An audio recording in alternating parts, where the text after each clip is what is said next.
ব্রাহ্মণ্যবাদের একজন অনুসারী, কিন্তু আমি ইসলামের অনেক কিছুই পছন্দ করি। কিন্তু ইসলামের নিয়ম অনুসরণ করতে হলে আমাকে কি ইসলামে ধর্মান্তরিত হতে হবে, নাকি আমার ব্রাহ্মণ্যবাদের ধর্ম পালন করেই আমি ইসলামের বিভিন্ন নিয়ম অনুসরণ করতে পারবো? স্যার, আমি আপনার অনেক বক্তৃতাই দেখেছি, যেমন ইসলাম ও হিন্দু ধর্মের মধ্যে সাদৃশ্য এবং আরো অনেকগুলো। আপনার বক্তৃতা আমি খুবই পছন্দ করি। বোন খুব সুন্দর একটা প্রশ্ন করলেন। তিনি বললেন যে তিনি ব্রাহ্মণিজমের একজন একনিষ্ঠ অনুসারী, কিন্তু তিনি ইসলামের বিভিন্ন বিষয় পছন্দ করেন। তার প্রশ্ন হচ্ছে যে তিনি কি ইসলামের এই সব বিষয় অনুসরণ করতে পারেন এবং একই সাথে তারা ব্রাহ্মণিজম চর্চা করতে পারেন। তিনি আমার অনেক লেকচার দেখেছেন এবং অনেকটা পছন্দ করেন। বোন, প্রথমে আপনাকে বলি যে ইসলাম বা মুসলমান হওয়া কোনো উপাধি নয়। ইসলাম আবিধানিকভাবে বোঝায় শান্তি, যা পাওয়া যায় নিজেকে আল্লাহর কাছে সমর্পণ করে। তাই যে কোনো মানুষ যদি সে তার ইচ্ছা অনিচ্ছাকে আল্লাহর কাছে সমর্পণ করে তাহলে সে একজন মুসলিম। শুধুমাত্র মোহাম্মদ, জাকির, আব্দুল্লাহ, সুলতান, শাকির নাম হলে মুসলমান হওয়া যায় না, বা ফাতিমা, আয়েশা, এইসব নামগুলো আপনাকে মুসলিম বানাবে না। মুসলমান মানে যে তার ইচ্ছা অনিচ্ছাকে আল্লাহর কাছে সমর্পণ করে। তো প্রথমেই খুঁজে বের করতে হবে আপনাকে মহান আল্লাহর আদেশ কি।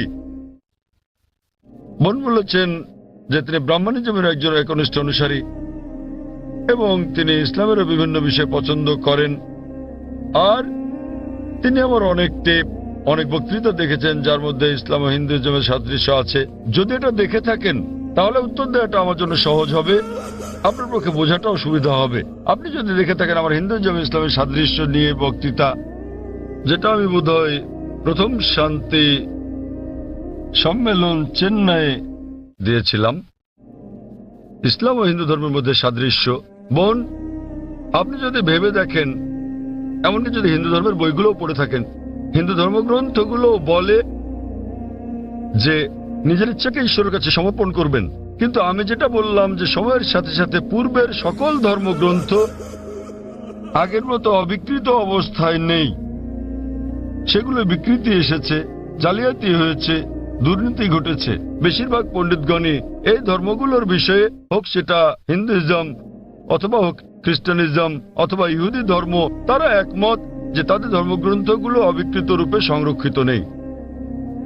আর আপনি যদি আমার বক্তৃতা শুনে থাকেন, আমি শুরুতে যা বলেছিলাম, মহাভারত একটা গল্প যা অর্জুনের পিতামহ কর্তৃক বর্ণিত। এতে আছে ৮,০০০ শ্লোক। এরপর সময়ের সাথে সাথে পরিবর্তিত হতে হতে এতে চলে এলো ২৪,০০০ শ্লোক। এখন এর মধ্যে আছে ১,০০,০০০ বেশি শ্লোক। এটি কার কথা? মহাভারতের পণ্ডিতগণের। তো সময়ের সাথে সাথে সেগুলোতে হস্তক্ষেপ হয়েছে, তথ্য বিকৃতি ঘটেছে, কিন্তু তা সত্ত্বেও এরকম পরিবর্তনের পরও সবগুলো ধর্মগ্রন্থেই সর্বশক্তিমান ঈশ্বরের বাণী অবশিষ্ট রয়েছে। এবং আপনি যদি আমার বক্তৃতা শুনে থাকেন, সকল ধর্মের মূল কথা হচ্ছে সর্বশক্তিমান ঈশ্বর একজনই। তার কোনো মূর্তি নেই, তার কোনো ছবি নেই। সবগুলো ধর্মই বলে থাকে ঈশ্বর একজনই। আপনি হয়তো শুনেছেন আমার লেকচারে আমি বলেছিলাম বিভিন্ন জায়গায়, যেমন ছান্দোক্য উপনিষদে অধ্যায় নম্বর ৬ অনুচ্ছেদ নম্বর ২ শ্লোক ১, মহান ঈশ্বর এক, অদ্বিতীয়। এবং শ্বেতাজ্বতর উপনিষদ অধ্যায় নম্বর ৪ শ্লোক নম্বর ১৯ এবং যজুর্বেদ অধ্যায় ৩২ শ্লোক ৩ বলা আছে, মহান ঈশ্বরের কোনো প্রতিমা নেই, তার কোনো ছবি নেই। প্রতিমা মানে হচ্ছে মূর্তি, ফটোগ্রাফ, রেখাচিত্র, ছবি, ভাস্কর্য, মূর্তি, পুতুল। তাই ঈশ্বরের কোনো প্রতিমূর্তি নেই, কোনো ফটোগ্রাফ নেই, কোনো রেখাচিত্র নেই, কোনো ছবি নেই, কোনো ভাস্কর্য নেই, কোনো মূর্তি নেই, কোনো পুতুল নেই। তাই সকল ধর্মগ্রন্থই জোর দেয় সর্বশক্তিমান ঈশ্বরের একত্বের উপর। আর হিন্দু ধর্মের ব্রহ্মসূত্রটি হচ্ছে एकम ब्रह्म द्योतय नास्ते नैना नास्ते किंचन। भगवान एक ही है, दूसरा नहीं है, नहीं है, नहीं है, जरा भी नहीं है। ঈশ্বর একজনই, দ্বিতীয় কেউ নেই, কেউ নেই, কেউ নেই, কোথাও কেউ নেই।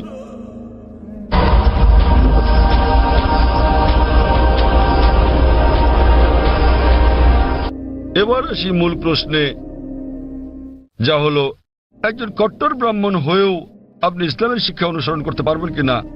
বোন, একজন সাধারণ ব্রাহ্মণের পক্ষে মুসলিম হওয়ার চেষ্টা করাটা কঠিন। কিন্তু যদি কঠোর ব্রাহ্মণ হয়ে থাকেন, বেদকে কঠোরভাবে মেনে চলেন, তাহলে আপনার ইচ্ছা অনিচ্ছা ঈশ্বরের কাছে সমর্পণ করতেই হবে।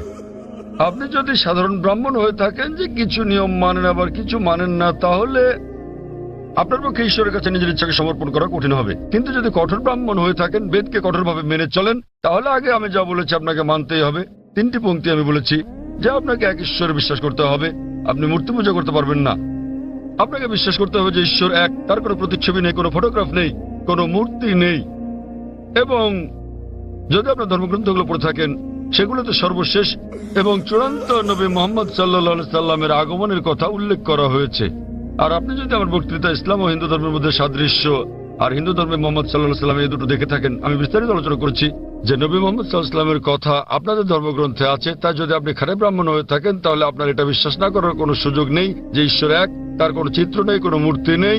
এবং আপনাকে এটা বিশ্বাস করতে হবে যে মহান ঈশ্বরের সর্বশেষ দূত, সর্বশেষ বার্তাবাহক কল্কি অবতার হচ্ছেন নবী মোহাম্মদ সাল্লাল্লাহু আলাইহি সাল্লাম। কিন্তু যখন আপনার ধর্মগ্রন্থ বলে যে আপনাকে কল্কি অবতার চূড়ান্ত দূতকে অনুসরণ করতে হবে, তো যখন আপনি এই দূত নবী মোহাম্মদ সাল্লাল্লাহু আলাইহি সাল্লামের বাণীগুলো পড়বেন, তখন আপনি দেখবেন যে এই কথাগুলো আপনার ধর্মগ্রন্থগুলোতে যা লেখা আছে তার সাথে মিলে যাচ্ছে। আবার একই সাথে দেখবেন এটা আপনার ধর্মগ্রন্থের অনেক কথার বিরুদ্ধে যাচ্ছে। তো এখন আমরা মনে করি যে কোরআন সর্বশক্তিমান আল্লাহর শেষ ও চূড়ান্ত নির্দেশনা, যা নাজিল করা হয়েছিল সর্বশেষ ও চূড়ান্ত নবী মুহাম্মদ সাল্লাল্লাহু আলাইহি সাল্লামের উপরে। এই কোরআন হলো ফুরকান, এটা হলো ন্যায় এবং অন্যায়ের পার্থক্যকারী। তাই কোরআনের সাথে যা যা মিলে যায়, সেটা যদি বাইবেলে উল্লেখ থাকে অথবা থাকে বেদে অথবা মহাভারতে অথবা রামায়ণে, নিশ্চিতভাবে আপনি ধরে নিতে পারেন যে তা হয়েছে সর্বশক্তিমান ঈশ্বরের ইচ্ছা ও আদেশ অনুসারেই। যদি সেটা বিরুদ্ধে যায়, আপনাকে মানতে হবে যে এটা হচ্ছে সর্বশক্তিমান ঈশ্বরের ইচ্ছা ও আদেশের বিপরীত। তাই আপনি যদি একনিষ্ঠ ব্রাহ্মণ হন, ব্রাহ্মণিজম চর্চা করে থাকেন, আপনাকে এক ঈশ্বরে বিশ্বাস করতে হবে, মূর্তি পূজার বিরোধিতা করতে হবে। আর আপনি যদি আমার সেই বক্তৃতা ইসলাম ও হিন্দু ধর্মের সাদৃশ্য শুনে থাকেন, সেখানে যা বলা হয়েছে, আপনি যদি কমপক্ষে ইনশাআল্লাহ এগুলো আপনাকে জান্নাতে নেওয়ার জন্য যথেষ্ট হবে ইনশাআল্লাহ। তাই আপনি যদি আমার বক্তৃতা ইসলাম ও হিন্দু ধর্মের মধ্যে সাদৃশ্য শুনে থাকেন, সর্বশক্তিমান ঈশ্বরের একত্ববাদ সম্বন্ধে, নবী মুহাম্মদ সাল্লাল্লাহু আলাইহি সাল্লাম সম্বন্ধে, কিভাবে সালাত আদায় করা যায়, মদ খাওয়া যাবে না, শুকরের মাংস খাওয়া যাবে না, যা কোরআনের সাথে সাথে আপনাদের ধর্মগ্রন্থ বলা আছে, আপনাদের বেদে শালীনতার বিষয়ে বলা আছে যে মহিলাদের নিজেদের আবৃত রাখা উচিত, যা কোরআনেও বলা আছে। তাই আমার সেই বক্তৃতায় যা যা আমি বলেছি, আরো অনেক বিষয় আছে, কিন্তু আপনি যদি শুধু এই বিষয়গুলো ভালোভাবে অনুসরণ করেন বোন, ইনশাল্লাহ ইনশাল্লাহ এগুলো আপনাকে এই পরীক্ষায় পাশ করিয়ে দেওয়ার জন্য যথেষ্ট। আপনি চাইলে আরো অনেক কিছু অনুসরণ করতে পারেন, কিন্তু কমপক্ষে এই বিষয়গুলো, এই প্রধান বিষয়গুলো যা আমি উল্লেখ করেছি, কিন্তু আপনার ধর্মগ্রন্থে যা বিতর্কিত, আপনার তা অনুসরণ করা উচিত নয়। কারণ আপনাদের পণ্ডিতগণই বলেন যে এটা সময়ের আবর্তনে পরিবর্তিত হয়ে গেছে। আমাদের বুঝতে হবে যে এই বিষয়গুলো হচ্ছে তথ্য বিকৃতি, হস্তক্ষেপিত, সত্যের অতিরঞ্জন। তাই মিলগুলো শুধু অনুসরণ করেন, ইনশাল্লাহ ইনশাল্লাহ আপনি একজন ভালো ব্রাহ্মণ হতে পারবেন। আপনি নিজ ধর্মগ্রন্থের অনুশাসন মেনে চলেন, জাফরকান এবং কোরআনের সাথে মিলে যায়, এবং ইনশাল্লাহ একজন নিয়মনিষ্ঠ মুসলমানও হতে পারেন। তো আশা করি ইনশাল্লাহ যে সর্বশক্তিমান আল্লাহ আপনাকে হিদায়াত দান করুন। বোন, আপনি কি বিশ্বাস করেন ইসলাম ও হিন্দু ধর্মের সাদৃশ্য নিয়ে আমি আলোচনায় যে কথাগুলো বলেছিলাম? হ্যাঁ স্যার, পুরোপুরি। বোন, আমার লেকচারের কথাগুলোর সঙ্গে আপনি একমত? জি স্যার। আপনি কি নিয়মগুলো মানতে রাজি আছেন? হ্যাঁ হ্যাঁ, রাজি আছি। তাহলে আপনি যেহেতু এগুলো মানতে রাজি আছেন, আমি যা বলেছি, সুতরাং আপনি প্রকৃতই নিজের ইচ্ছা অনিচ্ছাকে আল্লাহর কাছে সমর্পণ করলেন। আরবিতে আপনি বলতে পারেন মুসলমান, বাংলায় বলতে পারেন আল্লাহর কাছে নিজের ইচ্ছাকে সমর্পণকারী। তো যদি একমত হন যে ধর্মগ্রন্থগুলোতে বলা আছে এক ঈশ্বরের উপাসনা করতে হবে, তিনি ছাড়া আর উপাস্য নেই, মূর্তি পূজা করা অন্যায়, আপনি যদি সর্বশেষ ও চূড়ান্ত নবী কল্কি অবতার মুহাম্মদ সাল্লাল্লাহু আলাইহি সাল্লাম এবং তার শিক্ষার উপর বিশ্বাস রাখেন, তাহলে আমার মতে, আমি যদি আরবিতে বলি, আমাকে বলতে হবে যে আপনি ইসলাম ধর্ম পালন করছেন এবং আপনি একজন মুসলিম। বোন, আপনি কি একমত আছেন? জি স্যার, একমত। তাহলে আপনি কি জনসমক্ষে বলতে পারবেন যে আরবি নিয়মে আপনি একজন মুসলিম? বোন, আপনি কি আরবি নিয়মে ঘোষণা দিতে পারবেন এটা? যেহেতু আপনি মেনে নিয়েছেন একজন ঈশ্বর এবং নবী মোহাম্মদ সাল্লাল্লাহু আলাইহি সাল্লাম সর্বশেষ ও চূড়ান্ত নবী, তো আপনি কি ঘোষণা দিতে পারবেন যে আপনি একজন মুসলিম? আমি বলছি না যে আমি একজন মুসলিম, যদিও আপনি যা বলেছেন আমি তার সাথে একমত। এখন আপনি যদি মেনে নেন যে ঈশ্বর একজন এবং তার হ্যাঁ। কোনো মূর্তি বা ছবি নেই এবং একমাত্র তারই উপাসনা করতে হবে, আর আপনি যদি মেনে নেন যে নবী মোহাম্মদ সাল্লাল্লাহু আলাইহি সাল্লাম আল্লাহ প্রেরিত দূত, এই দুটোই যথেষ্ট আপনাকে ইসলাম ধর্মের জগতে নিয়ে আসার জন্য। আপনি পাশ করেছেন। অন্যান্য বিষয়গুলো পরে আসবে। তো আপনি যদি মানেন ঈশ্বর এক, তার কোনো প্রতিচ্ছবি নেই, আপনি যদি মূর্তি পূজা করতে অস্বীকার করেন এবং আপনি মানেন যে নবী মোহাম্মদ সাল্লাল্লাহু আলাইহি সাল্লাম শেষ ও চূড়ান্ত নবী, তাহলে আপনি এই জগতে প্রবেশ করতে পারবেন ইনশাআল্লাহ, অথবা সঠিকভাবে বলতে গেলে এই জীবন দর্শনে। এবং ইনশাআল্লাহ এভাবে চর্চা চালিয়ে গেলে আপনি কি এই জীবন ধারায় আসতে চান বোন? ঈশ্বর চাইলে হ্যাঁ, এই তো ইনশাআল্লাহ, মাশাআল্লাহ। তো বোন, আমি আবারও আপনাকে জিজ্ঞেস করতে চাই আনুষ্ঠানিকভাবে, বোন, আপনি কি বিশ্বাস করেন যে এক ঈশ্বর? হ্যাঁ করি। বিশ্বাস করেন যে সর্বশক্তিমান ঈশ্বর ছাড়া আর কারো উপাসনা করা উচিত নয়? হ্যাঁ হ্যাঁ। আপনি কি একমত যে মূর্তি পূজা ঠিক নয়? পুরোপুরি না হলেও কিছুটা একমত। না, দেখলেন তো, পুরোপুরি না কিছুটা, এটাই বলতে পারছেন না। আপনি এটা বলতে পারেন না যে কেকটা খেতে চাই, পেতে চাই। মূর্তি পূজা করা সঠিক নয়, নতুবা সঠিক। এর মানে ঈশ্বরের কাছে প্রার্থনার জন্য আপনার মূর্তি পূজার সাহায্য নিতে হবে না, কোনো মূর্তি পূজা করতে হবে না। আপনি কি মানেন যে ঈশ্বরের কোনো প্রতিরূপ নেই? হ্যাঁ আচ্ছা, আপনি মানেন, এর মানে আপনি বলছেন ঈশ্বরের কোনো প্রতিমূর্তি নেই? হ্যাঁ। ঠিক আছে। আপনি কি মানেন যে নবী মোহাম্মদ সাল্লাল্লাহু আলাইহি সাল্লাম সর্বশেষ চূড়ান্ত নবী? আমি আসলে এইটুকু পর্যন্ত ভালো করে জানি না, কিন্তু অন্যগুলো আপনি যা বলেছেন আমি মানছি, কিন্তু আমি আসলেই সর্বশেষ বিষয়গুলো জানি না। আপনি কি মানেন যে তিনি আল্লাহ প্রেরিত দূত? হ্যাঁ মানি। আপনি মানেন তিনি আল্লাহর দূত? হ্যাঁ। চমৎকার, চর্চাটাই আসল। একজন নির্ভেজাল মুসলিম হওয়া সহজ কথা নয়, আমরাও চেষ্টা করছি। তো বোন, আমি যদি বলি আপনি কি আমার সাথে কালিমায়ে শাহাদা পাঠ করবেন? আপনি কি শাহাদাত পাঠ করবেন, যা আসলে আরবিতে একটা ঘোষণা, ওই একই কথা যা আমি বলেছি যে আল্লাহ ছাড়া কোনো প্রভু নেই আর নবী মোহাম্মদ সাল্লাল্লাহু আলাইহি সাল্লাম তার দূত। আরবিতে এটা বলতে চান?